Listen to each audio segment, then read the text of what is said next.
Let's introduce our next speaker. He is Congressman Chris Van Hollen. He was elected to Congress from the state of Maryland in 2002 after more than a decade in that state's House of Delegates and state Senate. Since arriving in Congress, he has moved swiftly up the Democratic ranks. Until earlier this year, he had spent 4 years as chairman of the Democratic Congressional Campaign Committee. In his role as ranking member of House Budget, he has been a pivotal figure on fiscal issues. Last year, he served on the Joint Select Committee on Deficit Reduction, also known as a super committee. This year, he spearheaded a House Democratic budget proposal designed to draw clear distinctions with the Republican approach. Few know the politics and the policy of deficit reduction as well as Congressman Van Hollen. Let's welcome him. Thank you, Judy. Thank you. Well, thank you, Judy, for that introduction. I also want to thank the Peterson Foundation for organizing this gathering and for the very important work it does in raising awareness throughout the country about the fiscal challenges that we face in the United States of America. Let me begin on a point of agreement with Paul Ryan, and that is that we must act now to put in place a plan to reduce our long-term deficits and rising debt. The question is not whether we need to have such a plan. The question is how that plan works. And that's where the difference lies. I think we all understand that to govern is to choose, and that our budgets reflect our values and our priorities as a country. Democrats have advanced two major principles in taking on the budget challenge.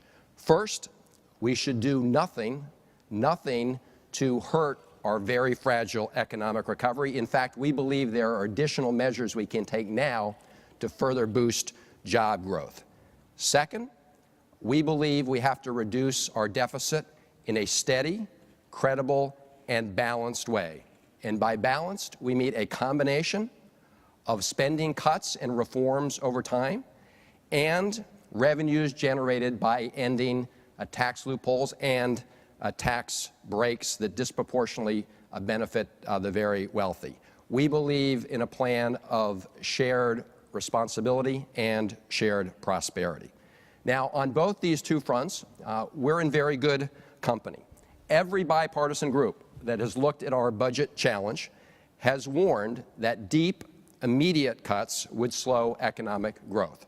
The chairman of the Federal Reserve has repeatedly issued similar warnings.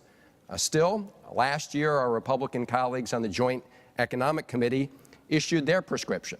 It was cut and grow. Well, that is the failed prescription adopted by many of our European friends who have seen their economies weaken and slow. Fortunately, here in the United States, the President and the previous Congress enacted a number of measures, including the American Recovery and Reinvestment Act, which helped stop the economic free fall, turn the corner, and has helped put over 4 million Americans back to work with 26 consecutive months of positive private sector job growth. In fact, the nonpartisan Congressional Budget Office has indicated that the recovery bill helped to save or create up to 4 million jobs. Now, clearly we have a long way to go in terms of our economic recovery. That's why the Congress should enact the jobs initiative that the President put forward that has now been sitting in the House of Representatives since last September, including a major new investment in our national infrastructure. The Republican budget, the House Republican budget on this point, would actually cut our current transportation spending by almost 50% next year. Now, I think we all agree that we have huge unmet infrastructure needs in this country. We also have over 16% unemployment in the construction industry. It simply doesn't make sense to have that kind of deep cut, especially when the Congressional Budget Office estimates that about 1/3 of our current year deficit is as a result of underemployment, the fact that the economy remains somewhat weak. In addition to including the President's jobs proposal in the Democratic alternative budget that we put forward in the House, we adopt the bipartisan and balanced framework, put forward like groups like Simpson Bowles, Rivlin Domenici, and other groups. Now, I should be clear that that doesn't mean that I or probably anybody else necessarily endorses every specific recommendation that they've put forward. But I do support their starting point and their baseline and their ratio of cuts to revenue. And I would remind everybody here that as part of the Budget Control Act, which the Congress passed last August, we cut $1 trillion through putting caps on spending over the next 10 years. So that was 100% on the cutting side. And the President's plan, as well as the Democratic alternative budget in the House, will reduce our deficits to below 3% of GDP by the year 2015 and put our debt to GDP ratio on a stabilized basis at the end of the decade. Now, our Republican colleagues have totally rejected the balanced approach recommended by these bipartisan groups. Totally. 98% of my House Republican colleagues have signed a pledge, the Norquist Pledge, that prohibits 1 cent from closing a tax loophole or eliminating a tax subsidy from going to deficit reduction. So I want to emphasize that point because we hear a lot of talk about tax reform, and we'd all like to work together on tax reform. But there's a major difference between the way our Republican colleagues talk about tax reform and the way Simpson-Bowles talks about tax reform, because Simpson-Bowles takes a good portion of revenue from that process for the purpose of deficit reduction, and not a single Republican proposal or plan or budget does that. And it was that refusal to take a balanced approach that made it very difficult to move forward, first in the Biden group and later in the so-called super committee, both panels that I served on. And I felt it was a big missed opportunity. It's also worth noting that the last time we had a balanced budget was under President Clinton before the 2001-2003 tax cuts. And by the way, the economy was booming under President Clinton, and we know that the tax cuts have not led to long-term economic growth. Now, the budget math is pretty simple. If you refuse from the outset to ask the wealthiest Americans to contribute more for deficit reduction, then your budget has to hit everyone and everything else harder. That's just simple math. And as we look at the Republican plan, with its additional tax cuts that disproportionately benefit folks at the very top, it's a great path to prosperity if you've already made it. But for everybody else, it's a path to austerity, and it doesn't serve the interests of this country. That reality just played out last week in the House of Representatives, because our Republican colleagues stated that the across-the-board cuts scheduled to begin January 2nd of next year would harm our defense spending. Democrats agreed that the Meat Act's approach that is spelled out in the sequester is the wrong way to go. In fact, our alternative budget eliminated the sequester for the full 10 years and replaced it with a balanced approach toward deficit reduction. But we nevertheless went ahead last week and put forward our own one-year alternative to prevent the sequester. The Republican plan in the area of the Agriculture Committee decided to take almost 100% of the cuts from food nutrition programs. I heard my friend Paul Ryan here talk about how everyone eligible for the program would continue to get it. The reality is that the nonpartisan Congressional Budget Office has said that those cuts will result in 22 million American children getting less support under food nutrition programs. 300,000 kids would lose access to the school lunch program. That's not my figures, those are the Congressional Budget Office figures. We put forward a plan that also cut in the agricultural area. We cut the direct payments that are unjustifiable to various agribusiness interests around the country. We also said that we should get rid of the subsidies for the biggest oil companies. So we took a more balanced approach. Unfortunately, our Republican colleagues rejected that balanced approach because at the end of the day, despite all the talk about making sure they protected defense spending, they were more interested in protecting some of these tax breaks than they were in the defense part of the budget. Now, let me just say something about health care costs, because all of us know that the retirement of the baby boomers and increasing health care costs are big drivers of our deficits, more in the second 10 years than the current 10, but they are certainly driving a lot of the spending. Democrats and Republicans have proposed fundamentally different approaches to this challenge. The Democrats have begun with the fact that the per capita cost increases in Medicare are actually slightly below the per capita cost increases in the private insurance market. And in Medicaid, those per capita cost increases are lower. So we do oppose plans like the Republican voucher plan, which simply shifts the burden of those rising costs onto seniors on Medicare, whose median income is below $22,000. Instead, we have proposed to modernize the payment systems in Medicare and Medicaid to reward the value of care over the volume of care, to reward quality over quantity. The Affordable Care Act began that process with reforms like the accountable care organizations that move away from a fee-for-service system that has resulted in overutilization. We should accelerate those efforts, and there are proposals to do so. The United States spends almost 18% of our GDP on health care, far more than any other industrialized nation, and without measurably better results in many key areas. We can do better, and we can do it better without simply shifting those risks. Let me just end by saying that we all know that we're facing this very combustible mix of fiscal challenges at the end of this year. And I believe that the bipartisan frameworks that have been put forward by various commissions and groups offer a way out if we're willing to have a dialogue and conversation and partnership around those frameworks. Everyone's going to have to make some tough decisions and tough compromises. I do not believe that this election is going to render a huge verdict on the way forward. It may provide some guidance tilting one way or another, but the reality is at the end of the day, people are going to have to make those tough decisions.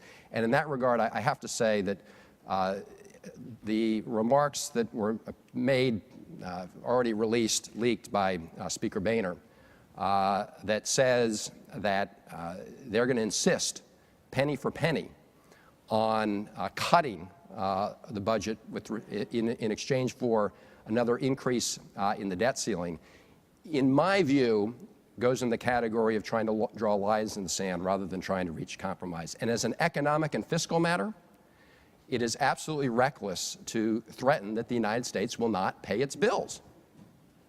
It is reckless to do that. That is not fiscal discipline. That is fiscal irresponsibility. We should be coming together to try and find a way out, not drawing lines in the sand. And I will just end by pointing out that even if we adopted today the House Republican budget, we all voted for it, yes, that you would have to raise the debt ceiling by $5.2 trillion between now and the end of 10 years. So their own budget would not meet the standards that are laid down by the Speaker. So we need to be serious about this problem. We need to come together in a bipartisan way. Those groups that I mentioned have at least provided a framework for approaching it. I hope we can get to work sooner rather than later. Thank you. Good to see you. Good to see you. Congressman Van Hollen, thank you very much. I just want to start out with the same two questions that I posed to Chairman Ryan, and that is, this clearly can't all be figured out in this session right now. There's election underway. What are the odds that a lame duck session with, I don't know how many weeks there would be after the election before the end of the year to figure out the budget, sequestration, and the end of the Bush tax cuts? What are the odds? Well, let me start by saying, Judy, I regretfully agree with you that the chances of getting a big agreement between now and the election are pretty remote, and that does take us into the lame duck session. Having served on the super committee and looked at just how difficult sorting through a lot of these very important issues would be, it's hard for me to see how you resolve it in a lame duck session. That doesn't mean that a lame duck session cannot be constructively used. In fact, we should be using some of our time right now to have this conversation. But that doesn't mean it can't be used to try and structure a framework in which these decisions would be made in the months beginning in January. So some things have to be done in a lame duck session to prevent some of these big fiscal cliffs. I would hope that would force some very positive action as opposed to result in sort of a explosion of that fiscal cocktail. Well, it sounds like you and Chairman Ryan may be in agreement on that there needs to be some framework. There's been, as I mentioned, there's some conversation about the president proposing a 6-month extension or something like that. Is that in conversation or not? I don't know of any conversation Okay. where the president would propose a 6-month extension. You could envision a number of extensions. I should underscore the fact that we should not continue to kick the ball down the road. So the danger with certainly too many extensions is just that. You begin to release the pressure that currently exists to force what I would hope would be productive action. But given the fact that I don't think we can resolve everything in a lame duck session, I think there would likely be some interim agreements, but they need to be structured so that we move forward on the big issues. To listen to what Chairman Ryan said and what you're saying just now, it sounds as if the two sides, not only are not any closer, but may even be farther apart than you were when all this was discussed the last time. How do you see that? Well, I don't know if we're farther apart, but I do think we haven't seen much movement on some of these important areas. And look, I go back to the fact that we have bipartisan commissions that at least have provided a framework, a model. And if you look at their ratio of revenues to cuts, they do more in cuts than in revenue. And many of us on the Democratic side have embraced that approach. And as I said, we already did $1 trillion in cuts as part of the Budget Control Act. But when we put on the floor of the House last week a proposal that included cuts but also revenue to prevent the sequester from taking place for a year, we actually didn't even get a vote on it, but it was pretty clear that our Republican colleagues rejected that. And so I think a very important question is, how are we going to get around this pledge, this refusal, Right. to raise 1 penny, I mean 1 penny in revenue for the purpose of reducing the deficit? Because if you come to the conversation with that position, you cannot possibly end up with a balanced approach if you insist on that, which is what's happened today. Medicare, we could pick out a lot of different parts of the Ryan budget and what else is on the table. But Democrats and you, among others, have basically said that his proposal on Medicare would end what we know as Medicare. And yet it wouldn't affect anybody over the age of 55. It is the same proposal in large part, as we just heard from Chairman Ryan, as Senator Ron Wyden, liberal Democrat of Oregon, is talking about. So aren't some of these charges about ending Medicare as we know it disingenuous? No, what I've said is that it would end the current Medicare guarantee. I've been very careful not to say it would end Medicare. It would radically change it, and it would end the Medicare guarantee, and this is how it would do it. Currently, under Medicare, you're assured a certain amount of support from the Medicare program to meet your health needs. The way they save money in the Medicare program is to delink the rising costs in health care from the amount of the voucher that you will get. So what that means is if you're a senior, you're going to have to bear all the risks of those costs. And let me just make this point. That's a much worse deal than members of Congress give themselves. Under the Federal Employee Health Benefit Plan, even as costs rise, the federal government, the health plan, puts in about 72%. If health care costs double, you still get 72%. Under the House Republican Medicare voucher plan, they save money by delinking the two. The reason they save Medicare money is because health care costs continue to rise, and yet the senior gets a voucher that relative to that goes down, which is why what we've said is we have an awful lot, we spend 18% of GDP on our healthcare system. We know that the fee-for-service system has created overutilization. There's no doubt about that. We began under the Affordable Care Act to take some steps to change that, including the accountable care organizations. There's more that needs to be done. There are lots of there are misaligned incentives between Medicare and Medicaid. There's a lot more to be done. You don't have to shift all the burden and risks to seniors. Different subject. For all the differences that you and the White House are talking, you are really focusing on deficit reduction. I mean, that's become the conversation. All around the world, politicians who espoused austerity, Greece, France, Germany in particular in their local elections, are being thrown out of office. Why aren't American Democrats equally vulnerable to the extent that this president's in power? Because that's where the conversation is in this country. Well, gee, I made very clear in my remarks that our number one priority was to make sure we have job creation. I said the Democrats' approach to the budget is based on two principles. The very first one is not only do no harm, but we can take additional measures to help encourage job growth. And the president has a plan. It's been sitting in the House of Representatives since September that would increase economic activity and job growth, including a major infrastructure proposal. We have that in our Democratic alternative budget. That is an absolute priority because, as I said, the Congressional Budget Office has said that 1/3 of our current deficit problem is because there are too many people out of work. So absolutely, our priority has been to get people back to work. And I mentioned the Republican Joint Economic Committee report, Cut and Grow. That was the same prescription that a lot of European countries have taken. And it was a failed approach there. It would have been a failed approach here. Fortunately, at the critical moment, we were able to pass the economic recovery bill, which did stop the free fall and turn the corner.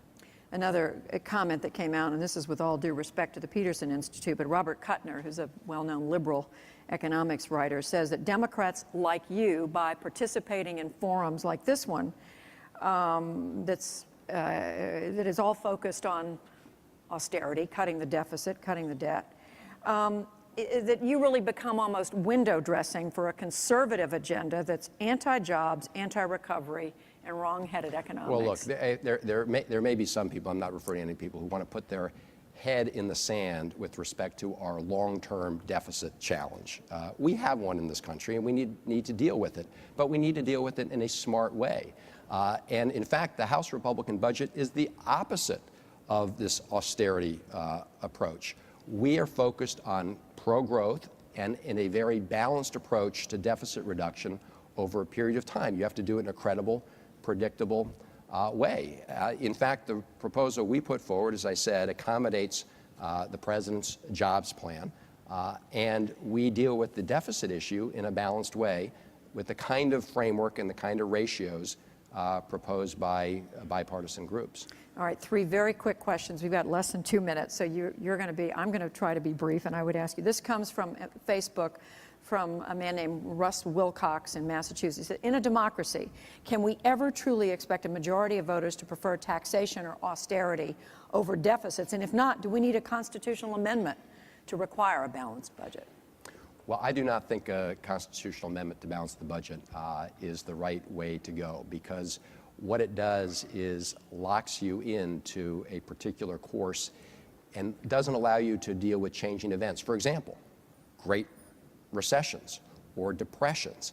I mean, there are times when you want to make sure that you have the flexibility at the federal level to help boost the economy and run short-term deficits. The key, though, is to not allow that to get out of control and to have the debts ever increasing, which is why we put forward a balanced approach to turn the corner and bring them down and stabilize the debt and maintain those critical investments in our education, in our infrastructure, in science and research, which we have to do if we're going to remain competitive in this century. 2 other quick questions. One is a lot of attention, as you know, right now on the Robert Caro book, the 4th in a series on Lyndon Johnson, the master tactician, how he got hugely controversial issues like civil rights, Medicare through Congress when he was president. If LBJ were president today, do you think that these issues would be resolved or that we'd be much farther along if we had a leader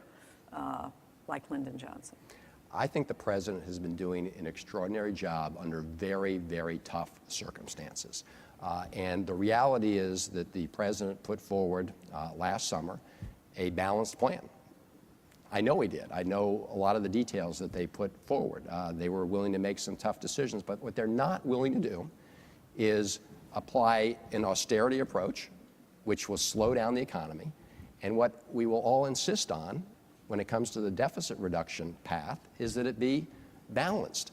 We cannot have a system where we continue to provide another round of tax cuts to folks at the very, very top, which only increases the deficit and has not, and the evidence is pretty clear, it did nothing to boost long-term economic growth. That's a failed strategy.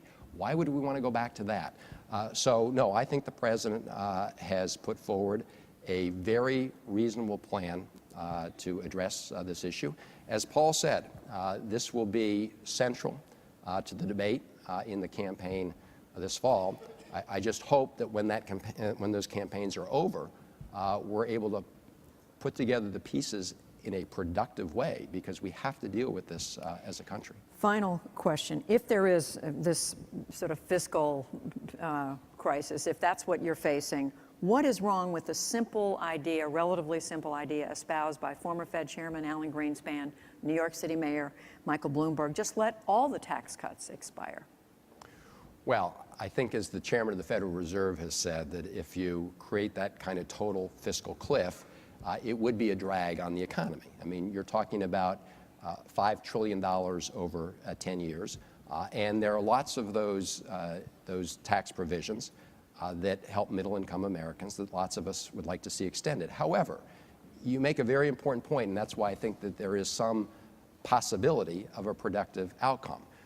Simpson-Bowles proposed about $2 trillion in additional revenue. And if you allow all the tax cuts to expire, that amounts to about $5 trillion in additional revenue. I would hope that some of our Republican colleagues would agree that something in the range of $2 trillion is better than $5 trillion, because $5 trillion is what you get if you just adhere to the current law. In other words, if Congress were to pack its bags today and not come back until this time next year, you would have overachieved the Simpson-Bowles target from a perspective of deficit reduction. Now, that's not the way we want to do it. There are better ways to do it, just like there are much better ways of dealing with the sequester, much more responsible ways. But these should produce a willingness to come to the table. I certainly hope so. Unfortunately, that key question of balance has so far been missing from the conversation when we sit down with our Republican colleagues. Well, I'm sure we all have confidence that between you and Chairman Ryan, you're going to figure it all out. Thank you, Congressman Van Hollen. Thank you very much. It's good to see you. Likewise. Thank you, Chris. I appreciate it. Thank you. Good to see you.